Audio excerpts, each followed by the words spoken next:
Don't be anxious or worried.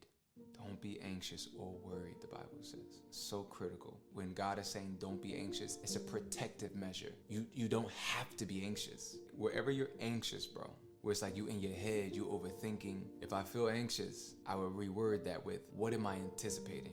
And then why am I anticipating it? I've learned that as I continue to take a step into the direction where I'm the most anxious, I allow myself to see a different outcome versus what my body just keeps previously referencing. If God is calling you to do something and you're letting anxiety stop you, you miss out on all the beautiful thing God has for you. And that's why when you understand the scriptures, He always shows you Himself and reminds you of the truth about who He is.